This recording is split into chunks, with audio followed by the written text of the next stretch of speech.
antes de iniciar la grabación... No la inicio. ¿Eh? No la inicio. No, sí, ahora, sí, digo antes. Pues nada, que de un modo así mucho más informal, aunque toda esta comunicación pues tiene que tener pues, un tono fraterno. Había un micro por aquí. Y lo hay.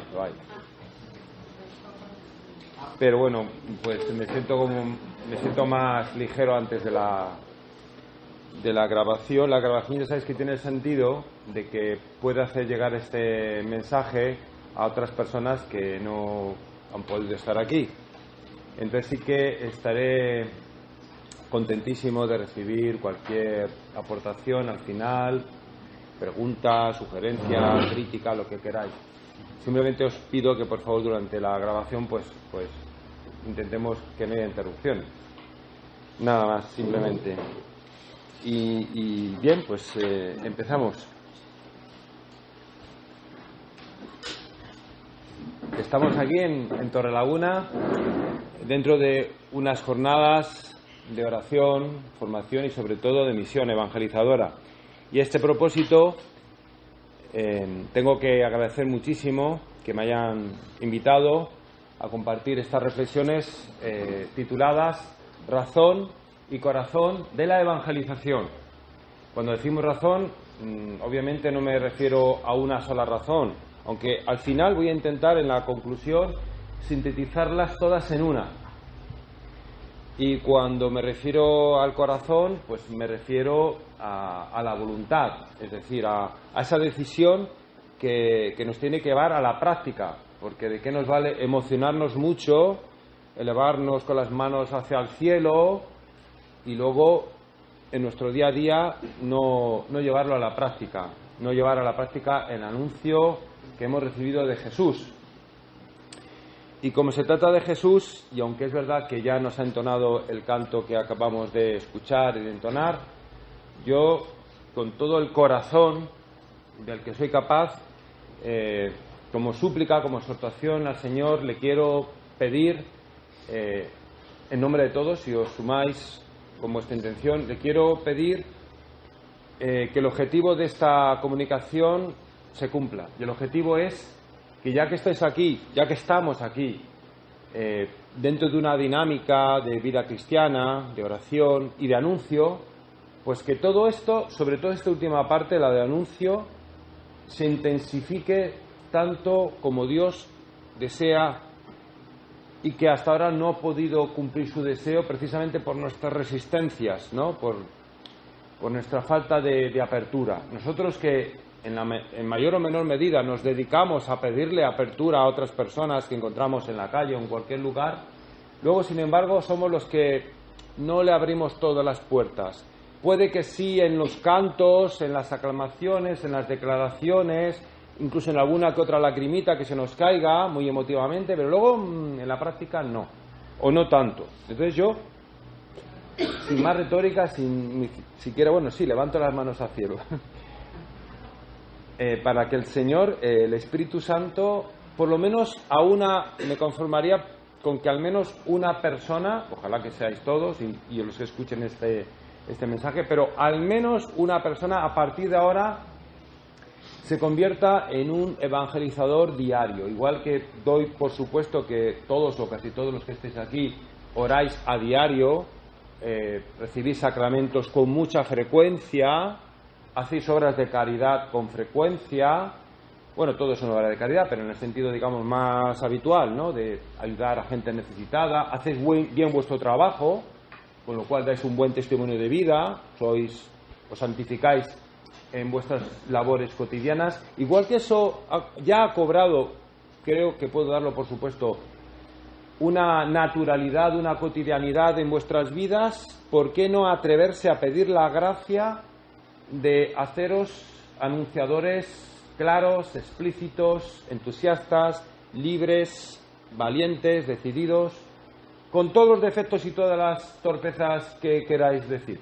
Puede dar ahora de repente un ataque de humildad. Oye, es que soy tan poquita cosa, es que yo no sirvo. Bueno, bien, con todos esos defectos que yo también tengo y puede que más, pero a pesar de todo eso, vamos a pedirle, ya le estamos pidiendo al Señor la gracia, porque sin eso, aunque yo hablara mejor que Demóstenes y que San Juan Crisóstomo, no se movería ni un átomo de vuestra voluntad.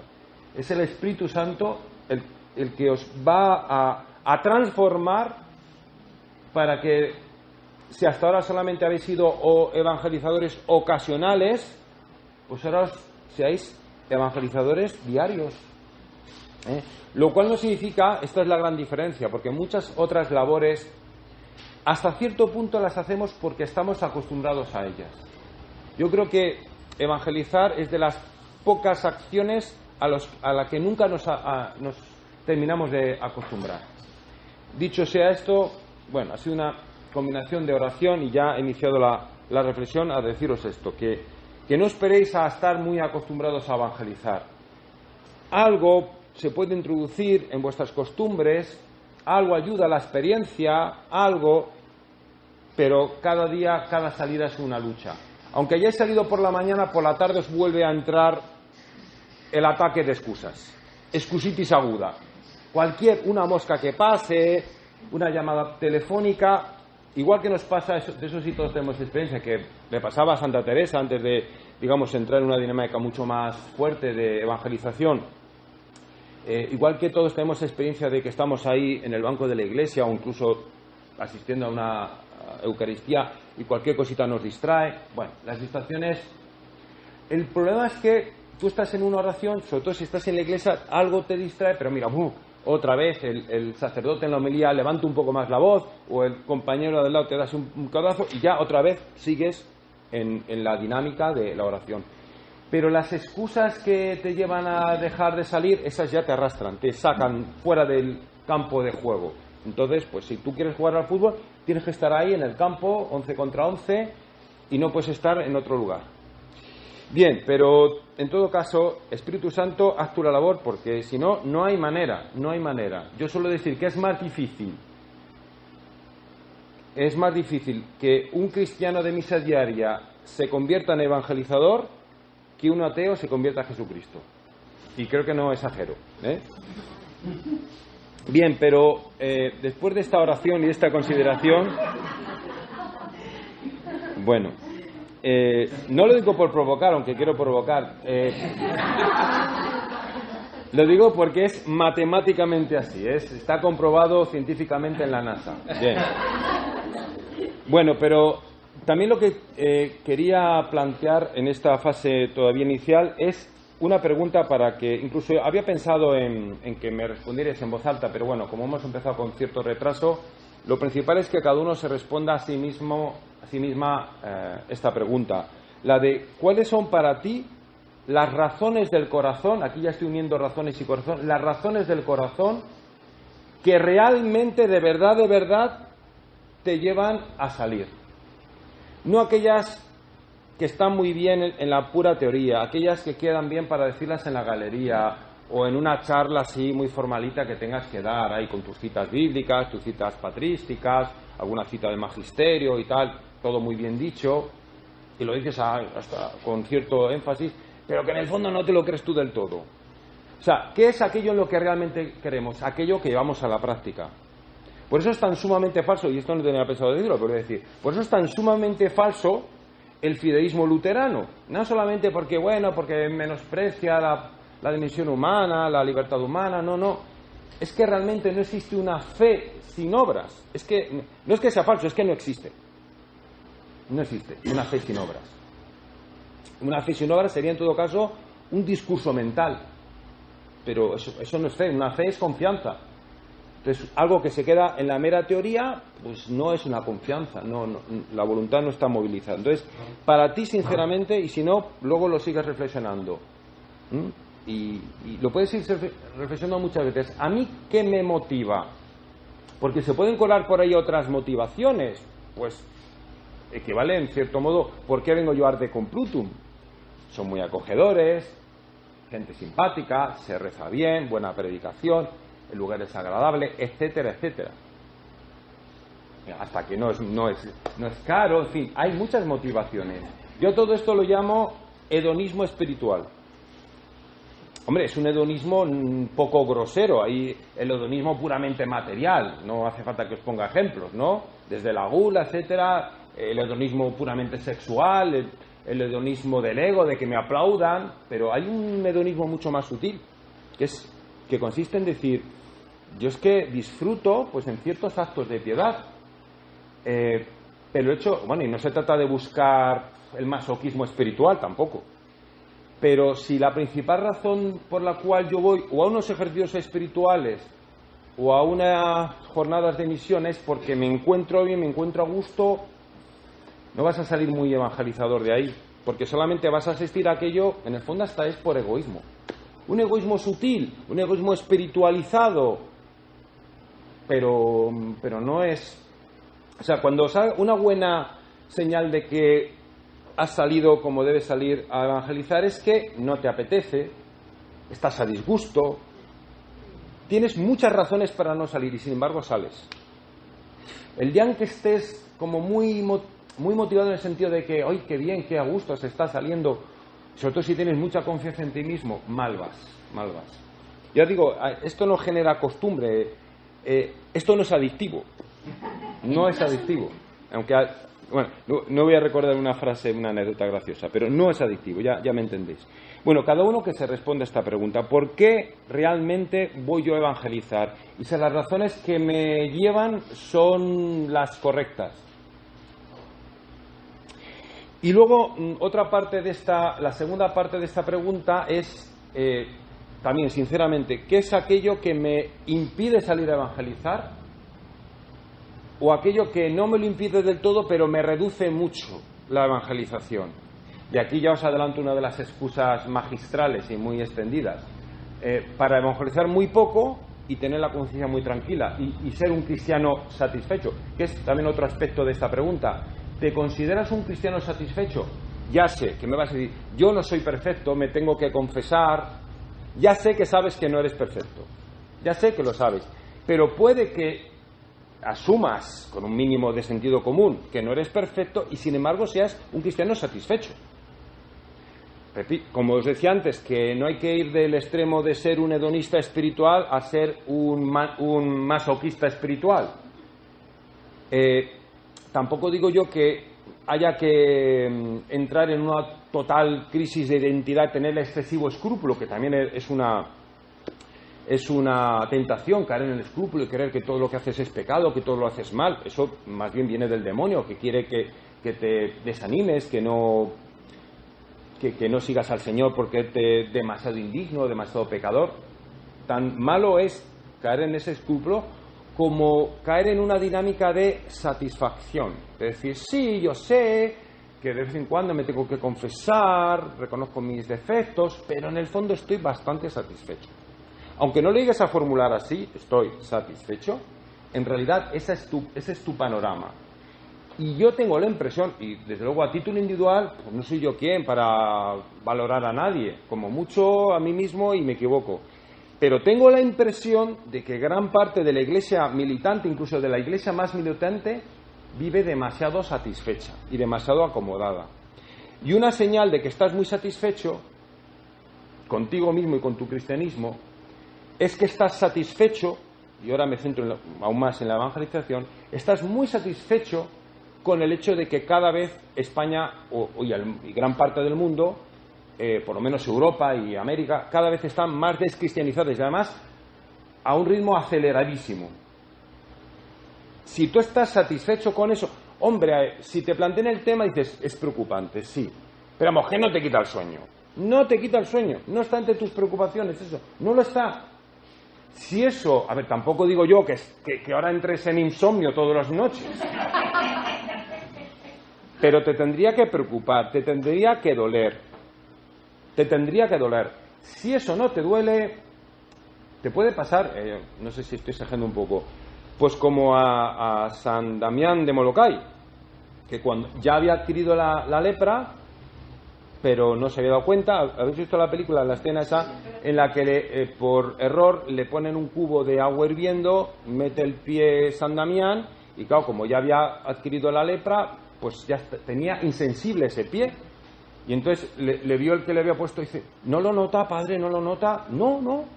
Y entonces el que le había puesto el agua hirviendo se dio cuenta de que el padre Damián ya tenía la lepra. pues podemos tener una lepra espiritual que ha conseguido que nuestro corazón sea durísimo, durísimo, una frialdad. No lo tenía aquí previsto, pero lo voy a decir porque creo que es muy importante. A mí, personalmente, y hablo así como de mi testimonio personal, de mi sensibilidad, con lo cual podéis catalogarlo como una experiencia muy subjetiva. Pero como creo que en el fondo no es tan subjetiva, lo digo. Porque no vengo a contaros mis batallitas, mis historias personales. Intento transmitir lo que me parece que, partiendo de mi experiencia, tiene un cierto valor objetivo y generalizable. A mí lo que más me preocupa no es tanto la acción, el activismo. No me importa tanto que me digas, como lo hacen los testigos de Jehová, que dicen, me he marcado esta semana 16 horas de salir, pum, pum, y van con la tarjetita. A mí no me importan las horas, el tiempo que le eches. A mí lo que me importa es el corazón gélido o cálido ante el hecho de que tantas personas no conozcan a Jesús o se hayan alejado de Él, con todas las consecuencias que tiene eso, para lo humano y para su salvación, para lo temporal y para lo eterno. Y yo creo que es que toco con las manos continuamente, porque, pues si alguno no lo sabe, no me dedico solo a evangelizar o a motivar a otros a evangelizar, me dedico también a llamar a puertas continuamente. Lo mismo una semana llamo a 10 puertas, así. Pues normalmente a personas responsables de ámbitos católicos, es decir, párrocos, rectores de iglesias, responsables de monasterios, obispos, es decir, con ese tipo de hermanos queridos nuestros, yo entro en contacto y palpo eso. Y ya el hecho no es tanto que me digan sí o no, sino la frialdad o el candor o la acogida con la que me lo digan, el modo en que me lo dicen. Y luego también ocurre muchísimo, para ver un poco la temperatura de esa sensibilidad, si hay lepra o no hay lepra ahí, en una parte del alma, porque, a ver, tampoco esto significa que todo esté corrompido. Una persona puede tener, un alma puede estar muy madurada en algunos aspectos, en formación, en penitencia, capacidad de penitencia, de sufrimiento, servicio a los demás, etcétera, ¿no? Y sin embargo, curiosamente, contradictoriamente, puede ser muy gélida, muy fría ante el hecho de que otros no sean cristianos. Yo no le encuentro una explicación a eso, pero el hecho es un hecho palmario. Y otro hecho que muestra la escasísima importancia que se le da a la evangelización es que incluso donde te han dicho sí, puedes venir aquí a evangelizar, y muchas veces es una comunidad de religiosos o es un párroco que tiene una serie de colaboradores, ahí hay un grupo responsable. Entonces ya te han dado el permiso, llegas allí y si no está la persona que te dijo que sí, aunque se lo acabes de recordar unas horas antes ese mismo día, no se lo he dicho a nadie, nadie se ha enterado. O sea que también ser evangelizador es una buena escuela de humildad, porque te das cuenta, no se me ocurre otra expresión mejor, eres el último mono. O sea, cualquier otra actividad de la parroquia, del monasterio, imaginar cualquier, no sé, el suministro de velas, lo que sea, está por encima de lo que tú vayas ahí a aportar. Es algo que en algunos casos te dicen un no rotundo, y nunca te dicen por qué, es curioso. Yo creo que, no, pero eso es un buen síntoma. Si te dijeran algo, si te dice la gente cuando le invitas a evangelizar, te dicen mil y una excusas. Me han llegado a decir, ya lo he contado alguno, esta es la más graciosa, dice, no puedo ir a evangelizar porque tengo que hacer jeroglíficos egipcios. Bueno, eso es original. La que no es original es la no tengo tiempo. Venga, hombre, ni ahora ni nunca. Mira, una frase, el que no puede nunca es que no quiere nunca. Bien, la del tiempo. Pero vuelvo a lo de antes, cuando en un sitio se olvidan tanto no de ti, sino no es algo contra mi persona o contra uno de vosotros, es que el hecho en sí de la evangelización en la práctica real no se valora casi nada. En la práctica real no se valora casi nada. En los discursos oficiales, continuamente. Es de lo más comentado. Es como un estribillo, no sé. Ahí hay una gran incoherencia. Bueno, paso a otra sección de mis reflexiones sobre una serie de aclaraciones fundamentales. Estas no están tan centradas en el hecho en sí de la evangelización, sino que son más de psicología humana. aunque más o menos creo que ya lo he expuesto, pero quiero decir que no confundamos el orden de las razones más o menos teóricas, y la teoría en general está bien, pero si esa teoría no está confrontada con la práctica personal, con la experiencia personal, no nos las creemos. Entonces, las razones del corazón son las que realmente nos mueven, nos movilizan, nos preocupan. A ver, os pongo unos ejemplos. Si tú te dieras cuenta ahora de que, ¿dónde tengo el móvil? Probablemente abandonarías esta sala. Irías ahora mismo a buscarlo. No digamos si te empezara a doler un poco la cabeza. Sales de esta sala, ahora mismo, como dicen en inglés, right now. Ahora mismo saldrías. Me encantaría que ahora mismo me dejarais todo solo y dijeras, Pablo, te dejamos, vamos ahora mismo a evangelizar. Nos saltamos el tiempo. Bueno, estoy exagerando, ¿no? Pero estaría muy bien. Estaría muy bien. Una conversión súbita de estas ahí. Una conversión en la conversión, como la de la Madre Teresa, que ya sabéis que, que era una buena cristiana, ya era una religiosa, había abandonado su país. Y aunque yo no soy partidario de multiplicar las conversiones, bueno, yo sé que es una fórmula oficial, pero a mí de verdad me convence eso de conversión pastoral, conversión ecológica, conversión... A ver, hay una única conversión a Jesucristo. Lo que pasa es que necesitamos purificarla cada vez más, y puede que después de un día así fundamental en el que abandonamos todo lo que no era Cristo y nos volcamos hacia Jesucristo por su gracia y por nuestra aceptación libre, pues dentro de ese camino, pues otro día tengamos que hacer otra vuelta de tuerca muy significativa. Yo en eso sí que creo. Ahora, estar todo el día convirtiéndonos, pues parece que si un día te conviertes en Cristo, parece que otra conversión sería alejarte de Cristo. Entonces, pero bueno, que sería maravilloso, ¿no? Y yo creo que, aunque por esa satisfacción como cristianos más o menos nos consideremos convertidos, yo creo que el cristiano que no se decide claramente por la evangelización es que no está bien evangelizado, es que no está bien convertido. Algo le falta, tiene cierta descompensación, cierto desequilibrio. Lo que ocurre es que como esto está tan generalizado, lo hemos normalizado, porque es una dinámica psicológica humana muy corriente, que nos parece normal lo que hace la mayoría. Y si no la mayoría de la sociedad completa, la mayoría de nuestro grupo de referencia.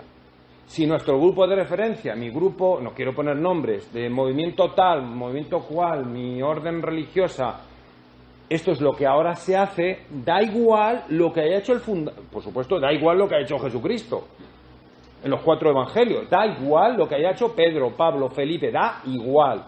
En la teoría nunca lo voy a reconocer, nunca, jamás lo voy a reconocer, ni siquiera yo en mi diálogo interno, nunca lo voy a reconocer, pero en lo profundo de mi conciencia da absolutamente igual, pero absolutamente igual. Es más, si soy, por ejemplo, dominico, si voy a poner este ejemplo, da igual lo que hiciera Santo Domingo de Guzmán, pero que da absolutamente igual. Mi Biblia y mi magisterio es lo que hace mi grupo actual de dominicos que están alrededor. Esa es la pauta real, única y concreta y decisiva al 99,99%. Entonces, hombre, pues sí, hay que ser hombres de nuestra época. ¿Cómo no nos vamos a dejar influir por nuestro entorno? Es humano.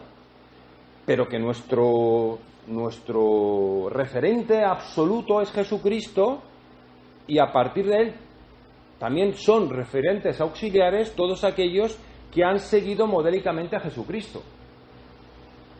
Entonces, yo pienso que, a menos que seas cartujo o camaldulense o alguna de otras situaciones, no sé, que seas madre, padre de 8 hijos o que tengas una grave enfermedad, y ya no quiero poner ejemplos, no sé, yo contemplo excepciones. Aparte de que todas estas excepciones, seguro que alguno me lo diría, mira, ofreciendo su vida, ofreciendo sus sacrificios, no digamos el cartujo, el camaldulense, a ser posible de Monte Corona. Pues con toda esa vida de oración son los pulmones de la Iglesia. Sí, eso ya nos lo sabemos. Pero lo que os quiero decir es que no es válido aquello de, no, es que tú tienes ese carisma particular. Esto no es un carisma particular. Eso sería tanto como decir que orar o rezar, o decir el Padre Nuestro, responde a un carisma particular. No. Bueno. Entonces, consideremos nuevamente cuáles son las auténticas razones del corazón, aquellas que realmente nos mueven. Y miremos si son puramente sociológicas del tiempo actual, es decir, puro convencionalismo, en el fondo postureo, quedar bien, que me aplaudan, no quedar mal, no parecer un fanático, que no te digan ultracatólico. O bien es Jesucristo, pero el Jesucristo de verdad, no un Jesucristo de plástico, ni un Jesucristo a mi conveniencia porque me lo he protestantizado, porque me lo he hecho a mi uso y conveniencia. El Jesucristo de los santos, el Jesucristo de los mártires, de todos aquellos que han dado su vida, porque ese es el Jesucristo auténtico, no uno que yo me he moldeado o me han moldeado. Bien, también os quiero aclarar que en sustancia, luego habría matices, pero en sustancia las razones para evangelizar son las mismas que para ser cristiano. Si tú tienes claro el por qué eres cristiano católico, es que ya tienes claro por qué evangelizar, ya es inmediato. Y bueno, ¿y por qué ser cristiano? Esto ya merecería otra conferencia, pero lo voy a sintetizar. Ser cristiano es ser como Cristo. ¿Y qué era Cristo? El perfectamente humano y el auténticamente divino. Pues eso es ser cristiano. Humanizarse al máximo, de un modo incomparable. El humanismo cristiano es el humanismo supremo. No digo que es el único, pero es el humanismo perfecto. Y también es la manera plena de ser hijo de Dios, de vivir como un hijo de Dios. Porque nos identificamos con la humanidad de Cristo, Hijo del hombre, y con la divinidad de Cristo, el Hijo de Dios.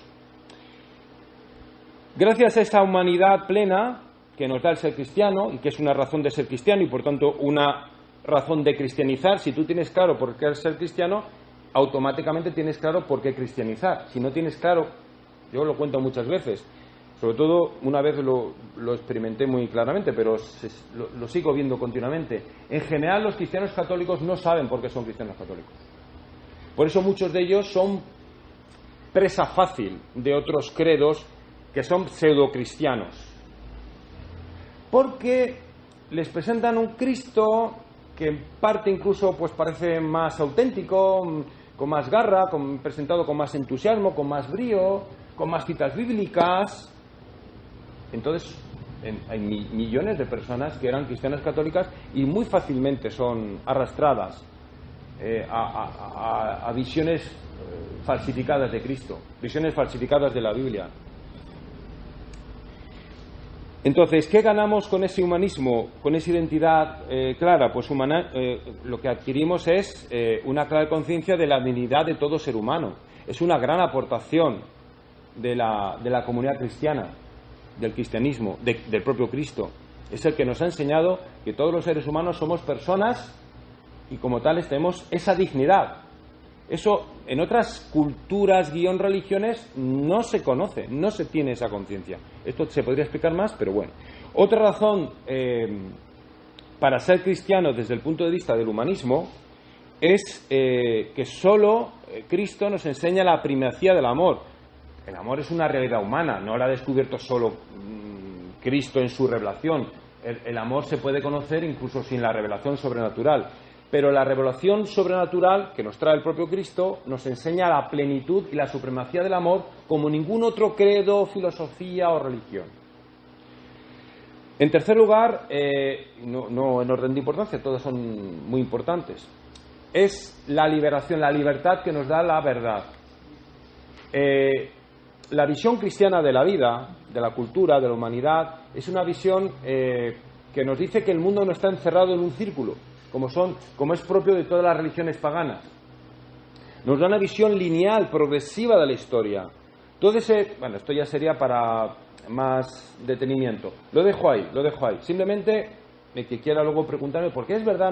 No te pasas de optimista al pensar que el cristianismo nos da la visión más liberadora de la historia y auténticamente progresiva de la historia. Eso lo puedo explicar, pero no lo voy a desarrollar ahora. Y luego también una cuarta razón humanista, humanitaria, pero con una fuerza que es incomparable, es el valor de la justicia en su plenitud, sobre todo por los más pobres y humillados de la tierra. Esto no quiere decir que una persona que no sea cristiana o que no sea auténticamente cristiana pues no pueda hacer un acto de caridad con un pobre, con un marginado, o no pueda tener un cierto sentido de justicia. Por supuesto que lo tiene o lo puede tener, pero donde se han alcanzado las más altas cotas de entrega por los más pobres, entrega desinteresada por los más pobres, ha sido en almas cristianas. Y de esto también se pueden poner ejemplos innumerables. Por el lado de nuestra filiación divina, porque ya os he dicho, para tener muy claras la motivación y las razones del corazón para evangelizar, nos vas a tener claro por qué somos cristianos. Por si tú tienes claro por qué es tan maravilloso ser cristiano, automáticamente vas a pensar, a menos que seas muy egoísta, bueno, pues yo algo tan maravilloso, ¿cómo no lo voy a comunicar a los demás? En última instancia, por la salvación eterna, pero también para humanizar esta sociedad. Y de hecho una sociedad, como os decía al principio, una sociedad como la española y la europea, o la norteamericana y de otros lugares, que se está descristianizando tanto, no solamente se aleja de la salvación eterna, es que se aleja de un mínimo de humanismo, un mínimo de humanidad, incluso de sentido común. Bien, en cuanto a la filiación divina, el ser cristiano te hace experimentar el amor divino, que yo creo que de eso sí tenéis mucha experiencia.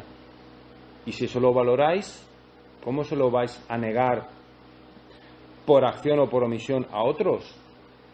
En segundo lugar, estamos viviendo, al ser cristianos, el cielo en la tierra. Bueno, en realidad, más o menos viene a decir lo anterior, pero otra vez con más amplitud, porque no se trata solo de una experiencia así sentimental, es en toda nuestra vida vivimos con el cielo en la tierra. Eso se dice a veces de la adoración eucarística, del sagrario. En tercer lugar, nos disponemos para una resurrección gloriosa y no una resurrección de condenación. Y por tanto, en cuarto lugar, aunque más o menos son aspectos de lo mismo, nos encaminamos hacia la vida eterna, que es lo que más ensalza a Jesucristo, sobre todo en el Evangelio de San Juan. En definitiva, a ver, que los que en cierto modo ya estamos dentro del cuerpo místico de Cristo, de la Iglesia peregrina, por supuesto que necesitamos seguir siendo atendidos, alimentados, pastoreados, claro, pero mucho más básico es atender a los que todavía ni siquiera han accedido, y generalmente no por culpa de ellos. Puede que algunos tengan cierto grado de culpa, porque conocieron y ellos mismos se separaron, bueno, pero tampoco por eso los vamos a condenar. Pero es que la inmensa mayoría de los que no conocen no tienen ninguna culpa. Entonces, luego Dios no nos va a pedir a ninguno de nosotros más de lo que razonablemente podamos. O sea, aquí yo no vengo a proponer ningún maximalismo. Dicho sea también, por si acaso alguien pudiera pensar que estoy exagerando, que no se trata de que hagamos todos como por ejemplo el padre Federico Hayton. A mí me gusta poner este ejemplo tan actual, que tan pronto está en Malawi como está en el Polo Norte, en una selva de Laos, en la Amazonia o en Roma, no sé, ¿no? Yo ahí sí que comprendo que, igual que aunque todos estamos llamados a ser personas orantes a diario, pues no todos nos vamos a hacer monjes de clausura. Y aunque todos estamos llamados a evangelizar, no todos nos vamos a hacer misioneros agentes. Eso lo comprende cualquiera, no se puede ser maximalista. Y luego pues cada uno es verdad que lo tiene que adaptar a sus circunstancias, quien esté educando niños o quien tenga una cierta enfermedad, cada uno, oye, para eso están los padres espirituales, en fin. Pero este abandono casi generalizado de la evangelización, ¿y qué prueba tengo yo de que hay un abandono generalizado de la evangelización y por tanto de la cristianización? Pues la prueba global es la descristianización del mundo, porque solo cabría otra opción, y es que Dios está fallando. Pero va a fallar Dios no puede fallar, luego los que fallamos somos nosotros. Y luego es que la iglesia actual no tiene esta conciencia, no tiene conciencia de que evangeliza demasiado poco. ¿Se lo habéis oído decir a alguien? Puede que algunos sí. Yo no se lo he oído decir a nadie, soy a alguien muy representativo. Yo no se lo he oído decir a ningún obispo. ni tampoco recuerdo a ningún párroco, ni a ningún predicador. Señoras, señores, que casi no evangelizamos, que evangelicemos poco y a veces mal. En cambio, no, muy satisfechos. No, pero mira, ahí está este grupo, y el otro, y el otro, y el otro. Todo día estaba en una diócesis italiana, y por sacarle el tema al cura que acababa de predicar muy elocuentemente, le dije, ¿aquí hay algo de evangelización? Dijo, pues ahora no sé. Y salió en ayuda una señora, sí, que todavía están los de la luz en la noche, los centinelas de la mañana, que yo creía, según me habían dicho, que habían desaparecido, pero yo creo que esto es como un rebrote, ¿no? Porque en general el grupo como tal, lamentablemente, no sigue activo. Pero bueno, ha habido como un rebrote. Y ya este buen sacerdote, de una orden religiosa, dijo, ¿ves? Sí que hay algo. Y ya comenté yo, ¿verdad? Comentamos, digo, pues ya está. Tutti soddisfatti. Satisfacción. Échate a dormir. Cristianos satisfechos, ¿cuánto purgatorio queda por ahí? ¿Cuánto purgatorio? Porque a ver, no voy a pensar yo que alguien se va a ir al infierno, pero no sé si es que soy demasiado duro, pero a mí personalmente me cuesta creer que una persona que pase tanto de los demás vaya directamente al cielo. Bueno, a ver, si se confiesa un minuto antes y le dan la indulgencia plenaria, pues sí, pero no sé, no vamos a ser ahí tan cicateros, ¿no? Me paso una vida entera ahí tibio, de mediocre, apostólico, y luego tengo rápidamente ahí el busca del cura para que me confiese y me dé la indulgencia plenaria y me voy al cielo. No sé. Yo creo... A ver, Dios es bueno, pero no tiene un pelo de tonto. Primero porque no tiene pelos. Y de tonto nada, es sabio. Entonces, no juguemos con el Señor. No juguemos con el Señor. Que a nuestro entorno, a nuestro grupo, lo podemos tener engañado porque ellos ya quieren engañarse a sí mismos, con este mismo cuento chino. Pero a Dios no le vamos a engañar. No le vamos a engañar. Ni a nuestro ángel de la guardia, ni a la iglesia celeste. Entonces, vivimos sumidos en un gran autoengaño de que, bueno... Y luego hay otra parte de la iglesia, sobre todo yo lo veo cuando se habla del tema de las vocaciones, con ciertos grupos de órdenes religiosas, estos no se engañan. Dice, sí, vamos a la extinción, pero ya está, vamos a la extinción. Mira, me parece bien que os reáis, pero de verdad a mí, sobre otras cosas yo me he reído. De esto me cuesta reírme. Pero ¿cómo? No sé, claro, es falta de amor, pero incluso amor a su propia orden. O sea, no se plantean, ¿qué podemos hacer? Algo habrá que retocar, algo habrá que cambiar. Es que hay que moverse. Yo tenía pensado una dinámica, no lo vamos a hacer, pero es que ahora de repente os cambiaréis y yo me pusiera a hablar ahí y todos movieseis la silla. ¿Y sabéis cuál iba a ser la moraleja de todo eso? Que hay que estar dispuesto a moverse. En todos los sentidos. A ver, no quiero criticar, no penséis en algún grupo concreto, pero a mí me choca mucho que un grupo que se dedica a la evangelización siempre evangelice desde la misma iglesia. Años y años y años. Y aunque esa misma iglesia le esté creando graves problemas, el párroco es humano y tiene sus años. Es que ni se plantean la remota posibilidad de ir a la parroquia de al lado. Si yo digo, ya te digo yo que no te vayas a Malawi, pero vete a la parroquia de al lado. No, y además, esclavos del método. Se tiene que evangelizar con velas y con música Que no, que San Pablo no evangelizaba con velas, con música o con, no sé, con incienso. Que si lo tienes me parece muy bien, yo también lo he hecho y lo seguiré haciendo. Pero que no te aferres a esos elementos. Lo único que hace falta para evangelizar es confianza en Dios. Solo, hombre, no sé, incluso aunque seas mudo, pues vas con un cartel. No, lo digo en serio. A veces me dicen, es que para evangelizar hace falta mucha formación. Sí, a ver, si nos ponemos a dar formación, la damos buena y específica. Pero yo he salido con gente, pues prácticamente analfabeta, y le digo sin ningún tipo de sentido crítico, de apariencia, pues manifiestamente mejorable, pero con un candor y una fe que derriban murallas. Entonces, si tú tienes confianza en Dios, adelante. Y lo digo yo, que yo sí soy muy amigo de llevar mucho material, a veces demasiado, pero os lo digo como lo he experimentado. No, que tú tienes un método, un estilo, me parece bien, pero no te aferres a él, porque el único método realmente esencial es confiar en el Espíritu Santo y en que Él es el protagonista.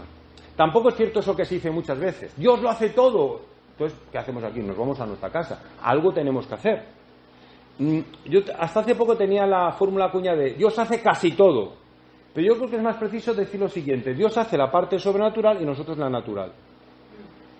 Y eso te estimula a hacerlo lo mejor posible. Y hacerlo lo mejor posible implica tener, sobre todo, entusiasmo por el Evangelio, aunque te sientas vergüenza, te dé miedo, pero tengas entusiasmo por Cristo y luego que tengas mucha libertad de espíritu. Que eso es lo que en los Hechos de los Apóstoles, que me vais a permitir una palabrita en griego, de hecho muchos la conocéis, además os la traduzco, parresía, que es, muy literalmente es audacia expresiva, libertad de espíritu para decir lo que tienes que decir, lo que hoy los psicólogos llamarían asertividad. Y eso, si no lo tienes, pídelo. Pídelo, ya sabéis a quién te lo puede dar, que eso sí te lo va a dar. Otras muchas cosas, tienes a veces un dolor y no se te pasa. Pides otras cosas, una claridad sobre tu vocación y llegará, pero no es tan rápido. Esto suele ser infalible y rápido. No digo yo, tampoco soy yo quien para garantizarlo, pero casi me atrevo a decir, como pidas la gracia de evangelizar, te va a ser concedida. Hombre, si la pides con sinceridad. Y cuando menos te lo esperes y como menos te lo esperes. Lo que pasa es que también hay que estar un poquito atento, porque te pueden estar pasando así delante los evangelizandos y tú no darte cuenta. Está muy bien la imagen esa del león, al que le pasan tantas cebras alrededor que no sabe por cuál ir. Pues puede ser tú el león. Y dices, Señor, si te está pidiendo cebras para evangelizar, pero si estás rodeado de ellas. Pues venga, adelántate.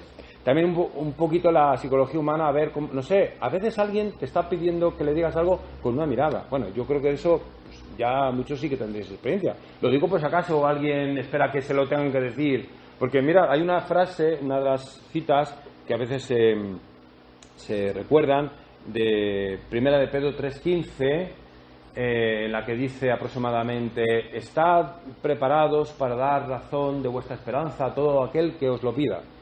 Está muy bien, pero como te lo tomes demasiado literalmente y digas, hasta que no me venga alguien y diga, hola, te pido razón de tu esperanza, no vas a evangelizar en la vida. Mira, a veces puede ser, se me ocurre ya un caso extremo, alguien que blasfeme, te puede estar dando pie. Pues eso no parece todo lo contrario. Es una manera muy mejorable de decir, dime algo sobre Dios. O alguien que te critique frenéticamente a la iglesia. Puede que sea su manera de decirte, por favor, acláramelo, que estoy hecho un lío. Y tengo heridas, etcétera. Entonces, también, por eso os decía, aunque esto no crea la evangelización no crea adicción, puedes haber evangelizado mucho, puedes haber sido coordinador de un grupo de evangelización y un día, de repente, estoy hablando de casos reales, un día desapareces y no has discutido con nadie, no has perdido la fe, sigues siendo un beatísimo visitante de iglesias, pero no sé qué ha pasado en tu interior, yo no lo sé. Desapareces. Y no es que dejes este grupo para el otro, lo cual estaría muy bien. Oye, hay que variar. No, es que desapareces del mapa de la evangelización. Sin embargo, sigues siendo hiperbeato. Entonces, pues a ver, si pierdes la fe, pues es normal que pierdas la evangelización. Entonces, cuando una persona desaparece así, a ver, yo no soy su padre espiritual, pero algo está pasando ahí. Hace poco una persona de nuestros ámbitos me decía, Pablo, mira, que yo tengo cierta crisis y tal. Digo, beata tú porque por lo menos lo sabes. Hay mucha gente que o ha perdido la fe cristiana católica o por lo menos la tiene muy desmejorada, muy enferma y ni siquiera lo sabe. Y como ni siquiera lo sabe, sigue satisfecho y satisfecha. Ni siquiera lo sabe. Yo creo que uno de los grandes dones que podemos pedir al Señor es que nos haga conocer nuestro pecado, nuestros pecados, que nos haga conocer realmente aquello en lo que fallamos y que nos haga, en concreto, pues pedir perdón por todas las ocasiones en las que cometemos el pecado de omisión de no evangelizar o de no evangelizar bien, ya sabéis, pues con humildad, con autenticidad, poniendo a Cristo en medio y no poniéndonos a nosotros, no predicándonos a nosotros o una manía nuestra. Bueno, todo eso ya lo sabéis. Bien, ¿qué preguntas, otra parte, qué preguntas claves, además de las ya planteadas, creo que es bueno que os hagáis? Son 3. Una, ¿cómo puedes creer en un anuncio que no practicas? Porque, aunque muchas veces decimos que nuestra religión es el cristianismo, nosotros en realidad no somos cristianistas. Realmente lo que Jesús predicó, siendo muy exactos, no es cristianismo, era el Evangelio, el reino de Dios. Entonces, quiere decir que el nombre más auténtico de nuestra religión y de nuestro humanismo es el Evangelio. Evangelio significa buen anuncio. O sea, si tú eres cristiano es porque crees en el buen anuncio. ¿Y cómo vas a creer en un anuncio que luego no practicas? Es que gran parte de la esencia de ser cristiano consiste en anunciar a Cristo. Sí, está muy bien con tu obra, con tu ejemplo, pero luego llega un momento en que hay que declararlo, hay que decirlo abiertamente. De nuevo, el modelo es Cristo. ¿Cristo daba buen ejemplo? Óptimo, perfecto. ¿Se quedó solo con eso? No. ¿Se quedó pegado al templo? Tampoco, aunque sí que predicaba en el templo, pero iba por los caminos.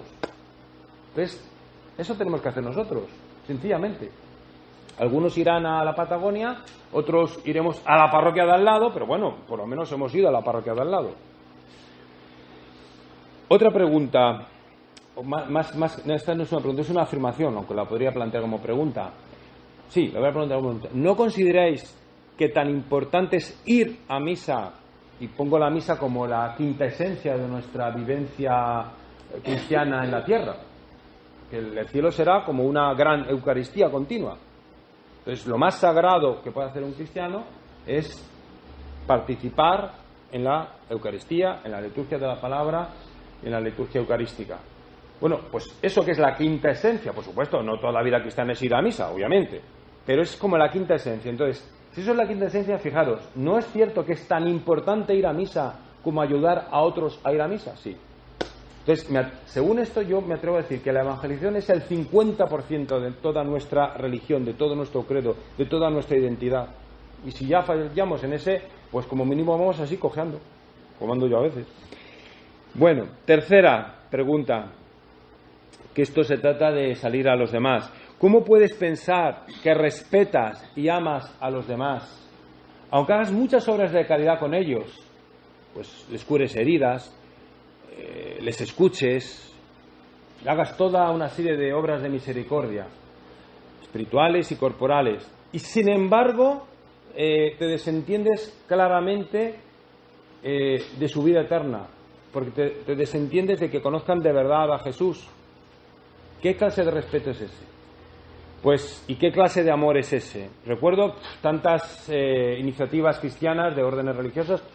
Recuerdo una que a mí me marcó mucho, de un instituto de religiosos que hacía una gran labor con chabolistas. Y venga acción social, venga ayuda en plan ONG, nunca los invitaron a una misa, nunca les predicaron el Evangelio, y al cabo de muchos años, a que tuvieron tiempo para hacerlo, llegaron otros, una parte se hicieron pentecostales, otra parte testigos de Jehová. No somos esto sí que lo habéis oído muchas veces, no somos una ONG, pero tampoco somos un mero monasterio de clausura.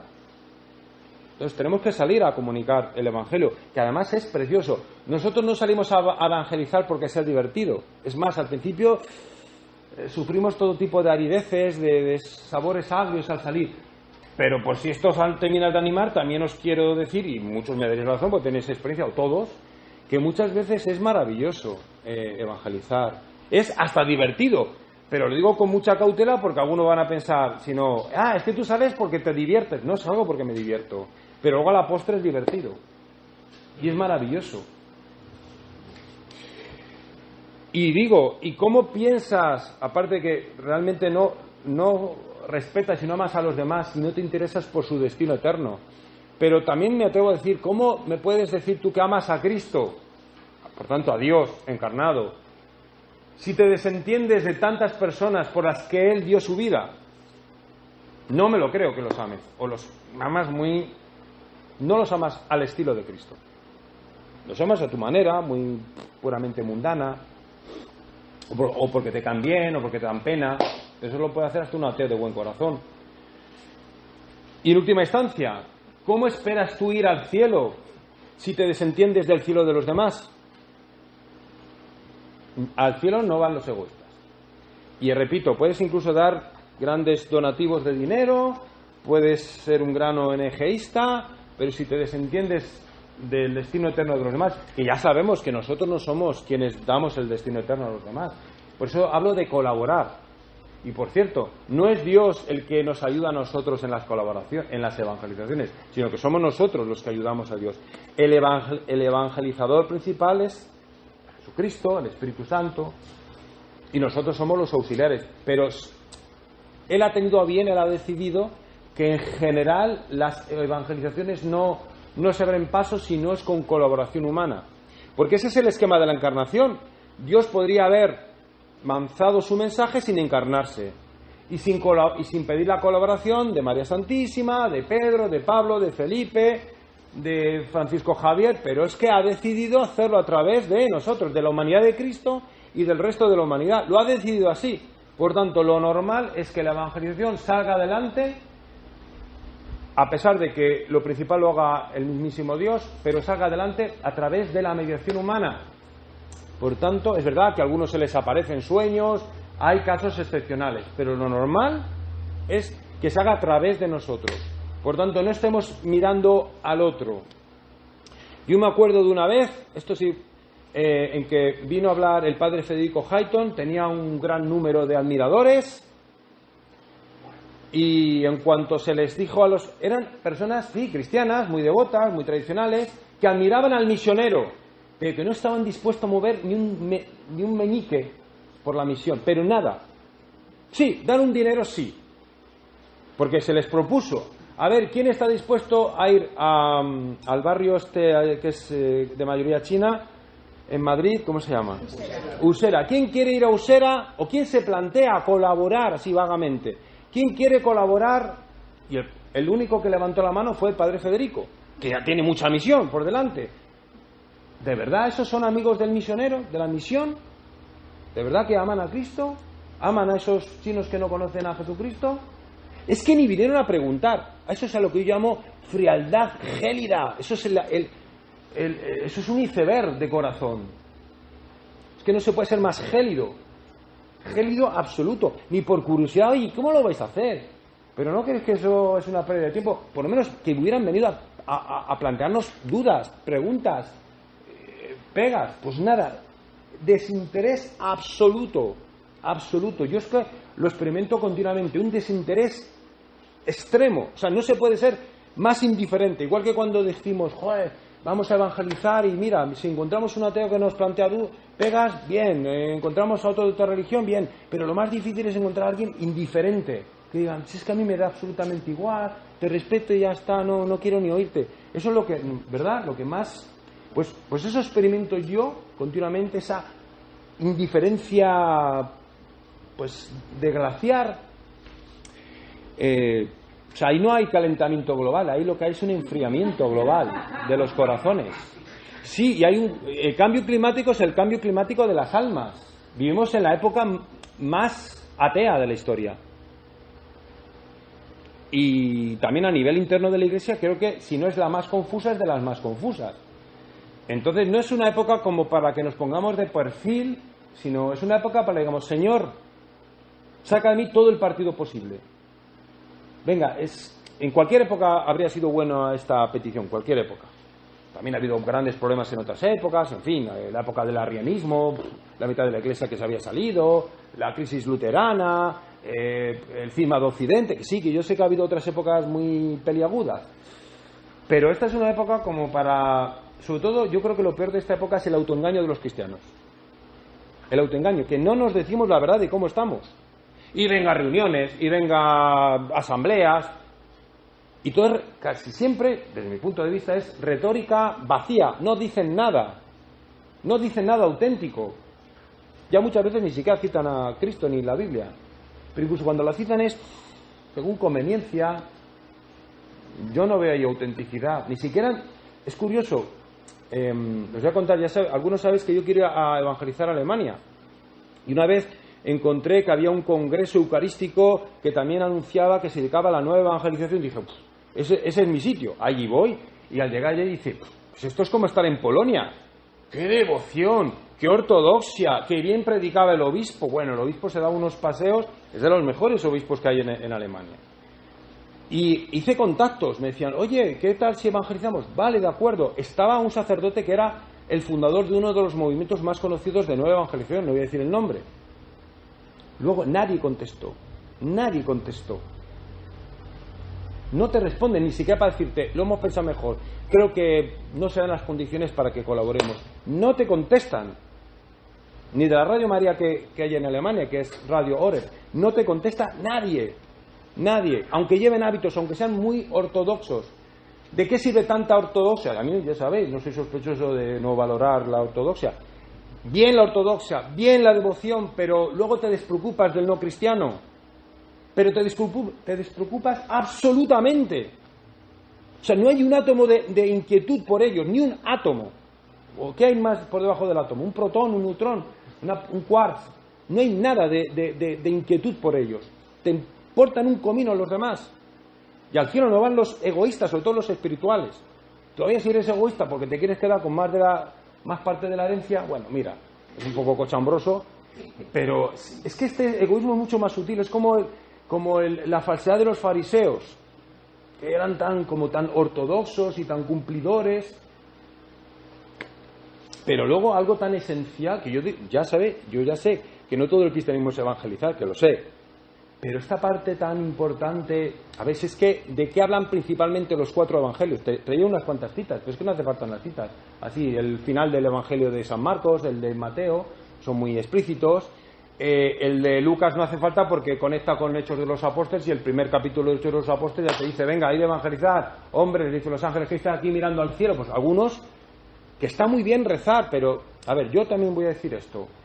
Quien reza muchísimo y no evangeliza, a mí me hace dudar sobre la calidad de su oración. Lo siento. Igual también diría que si reza mucho y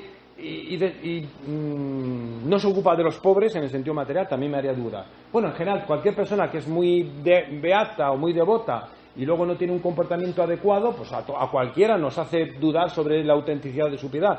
Pero en concreto en esto, porque en otras cosas creo que no se falla tanto. Por ejemplo, ¿cuántos miembros tiene Cáritas en España? Creo que 90.000. La última cifra que escuché.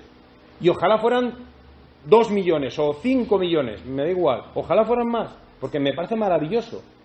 La Iglesia tiene que ser Cáritas, toda ella. Los pobres son nuestros señores, como decía San Vicente de Paúl. Pero ¿cuántos evangelizadores de verdad sí que se dediquen, no sé, 1 hora a la semana? ¿Creéis que hay 90.000? ¿Creéis que hay 80.000? ¿Creéis que hay 1.000? ¿Creéis que hay 100? Yo no sé cuántos hay, pero muy pocos. Y me voy a atrever a decir otra cosa. A ver, porque los católicos, para bien o para mal, seguimos mucho a nuestros queridos sacerdotes, diáconos y obispos. ¿Y qué es un obispo en esencia? Un obispo es un sucesor de los apóstoles. ¿A qué se dedicaban principalmente los apóstoles? Según los hechos de los apóstoles. Y esto es una pregunta para todos vosotros, para que yo no la tenga que decir.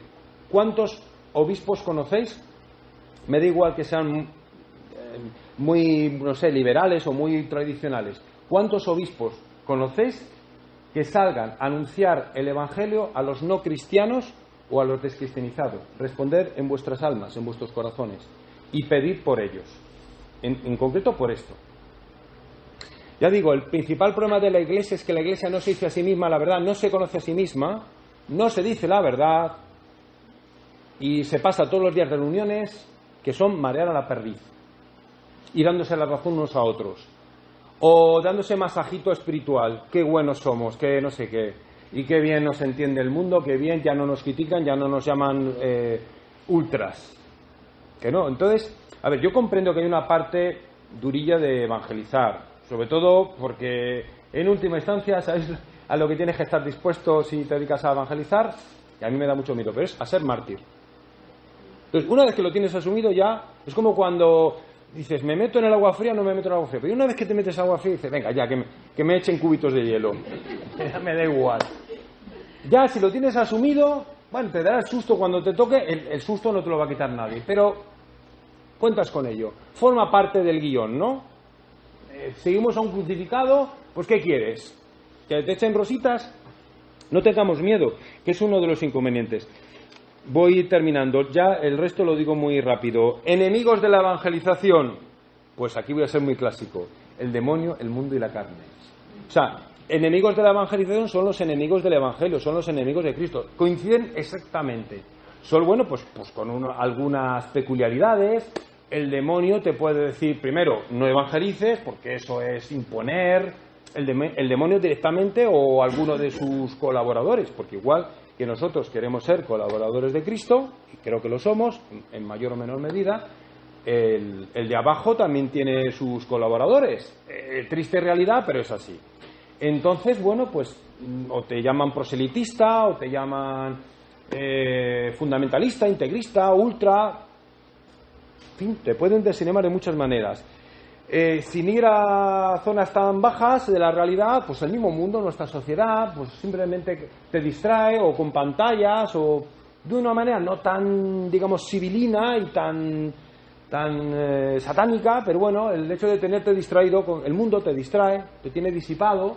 Dice, bueno, puedes ir media hora a la misa, haces tu misa dominical, cumples y ya está, pero luego no te entregues mucho. O puedes ir a tu grupo de referencia semanal de oración a entusiasmarte mucho, pero es un entusiasmo de clausura.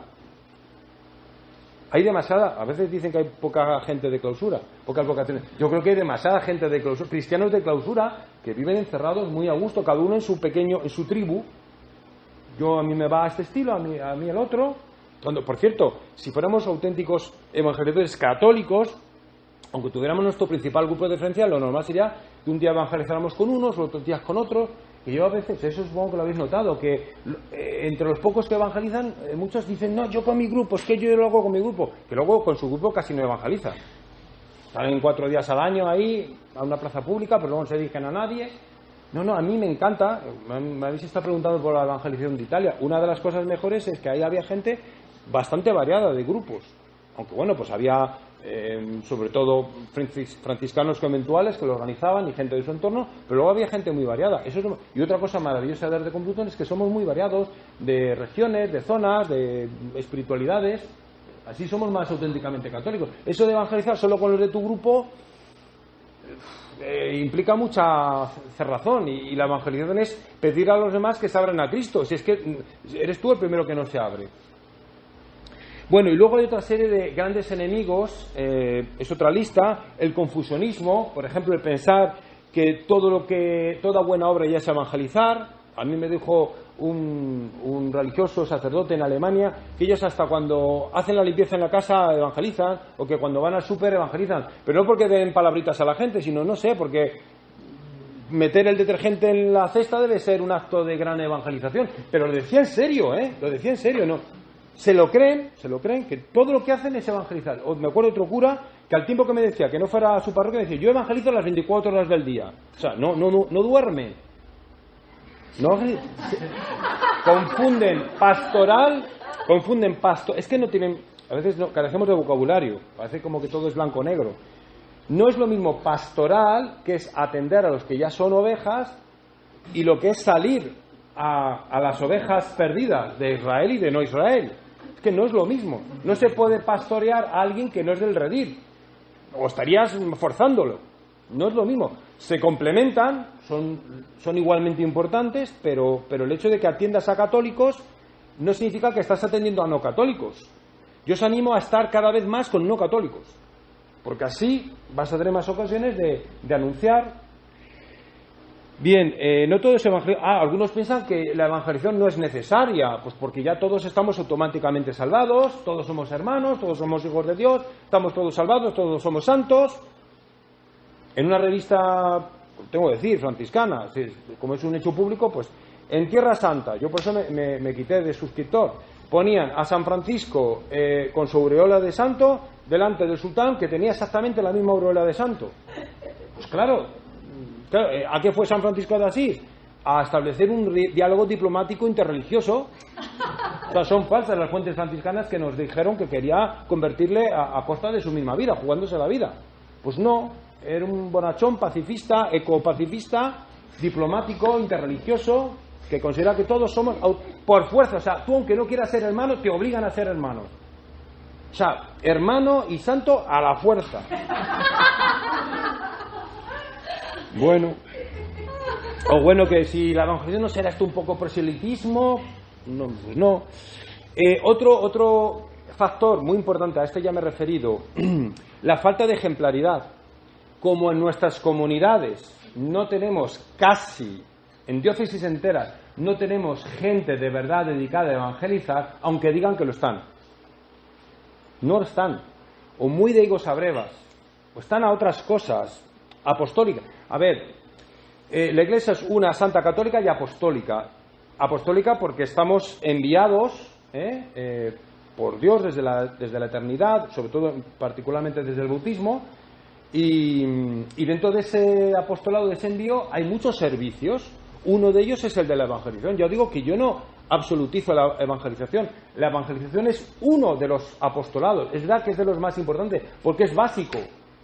Es como, no sé, como el servicio de urgencias. Pues luego ya si salvas a la persona que te ha venido medio muerta, lo puedes pasar a planta, o lo puedo comparar con la UCI. Entonces, la UCI y urgencias no es todo el hospital, pero es un servicio básico, fundamental, y luego una vez que ya empiezas a controlar las constantes vitales del alma, pues luego ya pues hay otros servicios.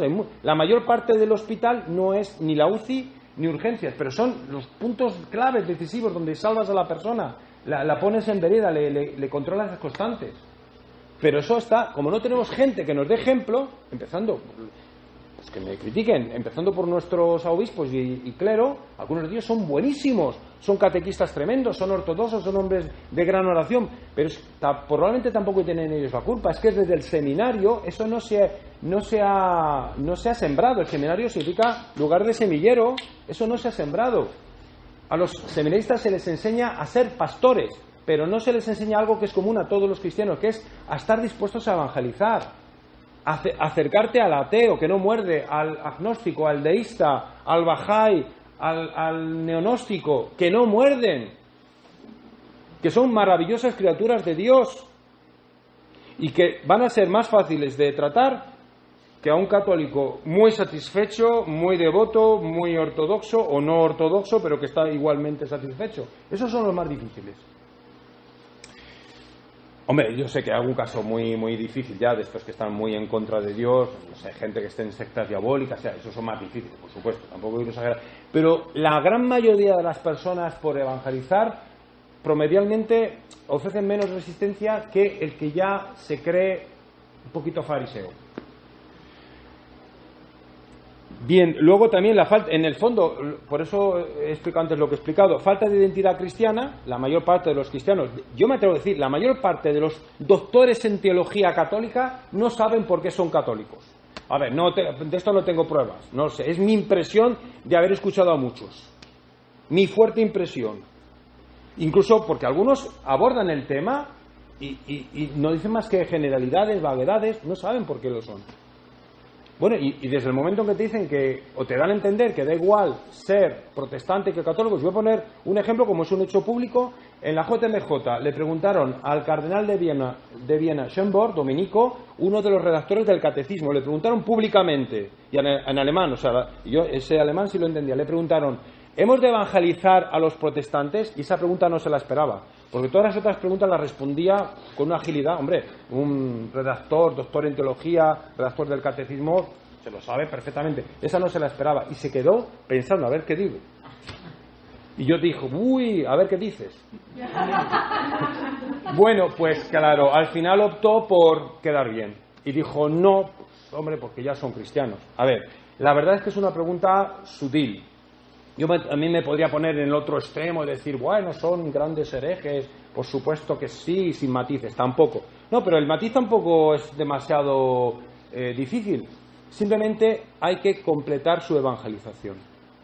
Porque no me digáis que el Eucaristía no es importante, que varios libros de la Escritura no son importantes, que muchos aspectos de la soteriología, etcétera, todo eso son partes del querigma.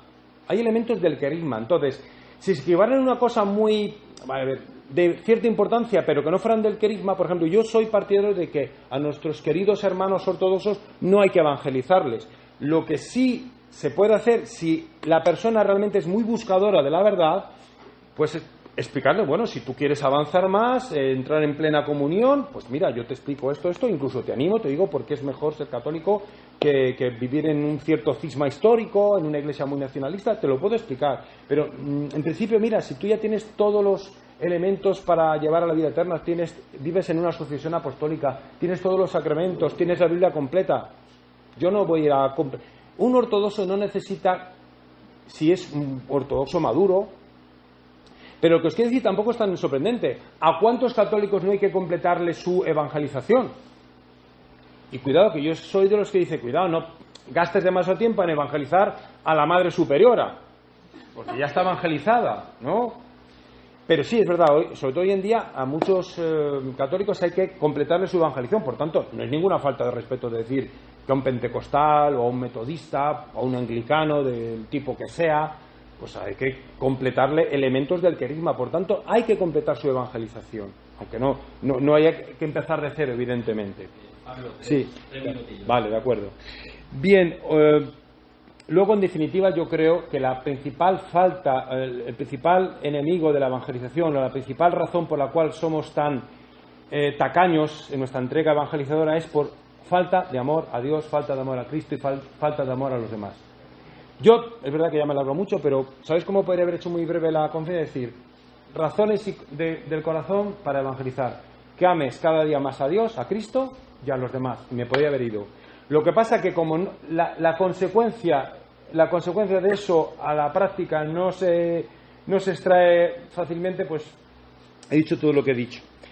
Bien, conclusión y envío. Otra manera de resumir, o una manera de resumir todo lo que he dicho, es que el corazón de la evangelización es el corazón de Jesucristo, al cual nos acerca el corazón inmaculado de María.